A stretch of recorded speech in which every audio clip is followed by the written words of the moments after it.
my name is Alan Adele, and I'm a ghost hunter. We have some real orbs and some fake orbs on our video, and the fake orbs we've got are most likely dust or bugs, and some of the strobe-like things on many of our pictures have been determined to be reflections from the camera flash off of the street lights.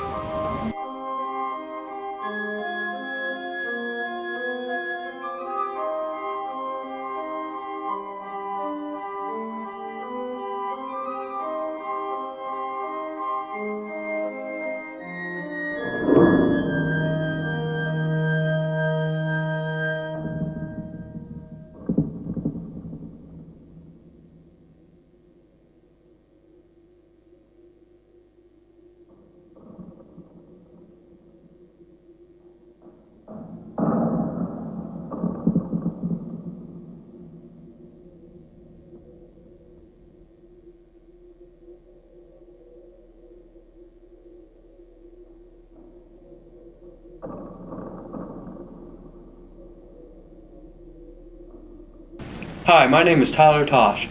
I am a ghost hunter. During our investigation, we found many other things. One of those things are none other than full-body apparitions. Our first one is what we believe to be an older man, possibly around the age of 70.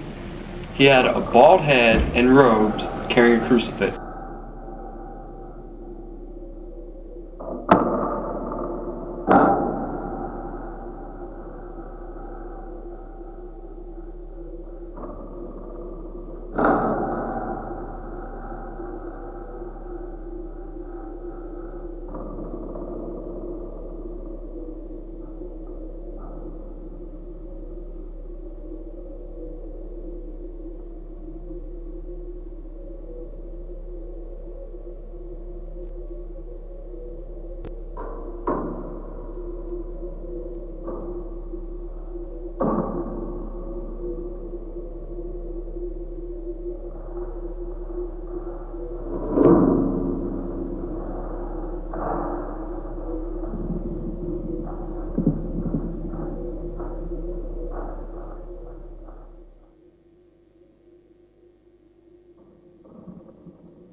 Hey, at the cemetery, I felt somebody like push me in the back. It wasn't like a real shove, it was just like a little push, get me out of there, leave, you know.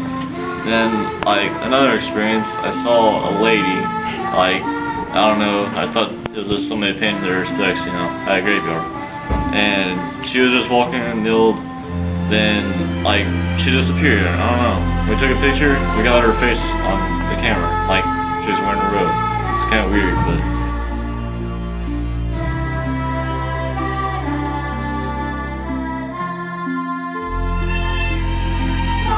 So when we went to Elmwood Cemetery, there were two pinwheels at a couple plot. One of them were bent.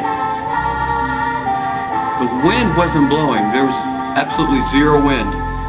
And when we tried to communicate with the dead in that couple plot, only one of them started to move.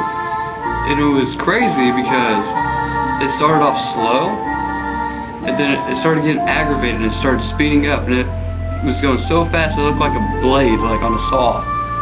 And then when we told it that we would leave it alone, and we'd just leave it alone for the night, and we told it to stop.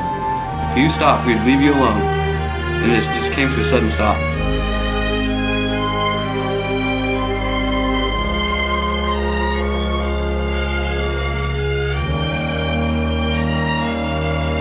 I saw a little kid, like, shadowy image, like, standing behind a tree, kind of poking his head out, and, like, it was kind of creeping me out. So. It was also weird because about that time, it was really quiet out there, but out of nowhere you could hear a child, like, giggling, and there was a couple times when you could hear, like, a child crying, too. It was very faint, but you can still pick it out. Out of nowhere. Like, then, out of nowhere, Sean had a little kid or something tugging at the back leg of his leg, and nothing there kind of creeped us all out.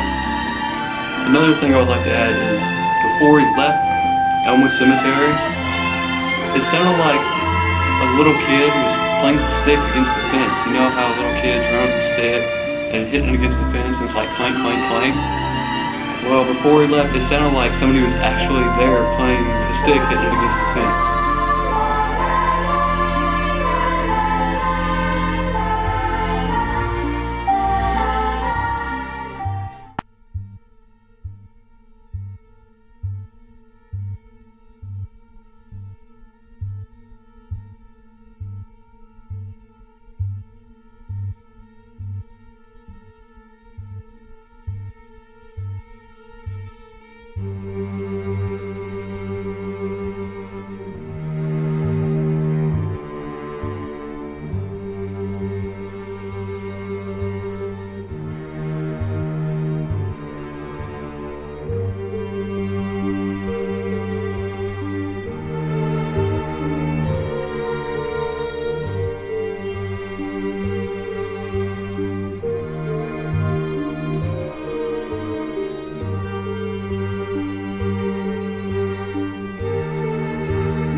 When we first got to the graveyard, we were just walking around, you know, checking all the graves out. Then we heard, like, out of nowhere, just like a girl scream, like it was right there.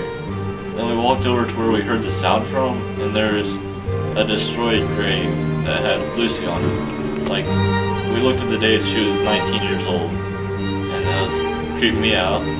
But then we took a picture and heard gurgling sound like somebody was drowning. But then we took another picture and there's smoke all around her grave, and there was this. It was kind of weird, but Also, when you get around Lucy's grave, it gets really, really cold. And it's weird because her grave is just sitting there all by itself. Like, there's no other graves really around it.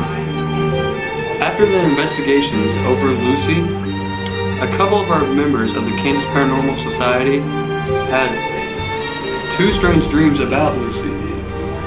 And I guess when I was told about this that they're pretty close to being the same, it was about Lucy getting murdered and all that. And it was like her being strangled and put into like a creek, and you can hear, like Travis said, you can hear the gurgling noises. And also, I would like to add that, just a coincidence to this or something, I found a song on a Skillet CD, and it's called Lucy, and it's strange because that same day when we were looking, you know, seeing what was going on down there about Lucy, and it's talking about how they put roses on this girl Lucy's grave, and how they would like get on their knees, like wipe the leaves away and just be there and talk to her and all.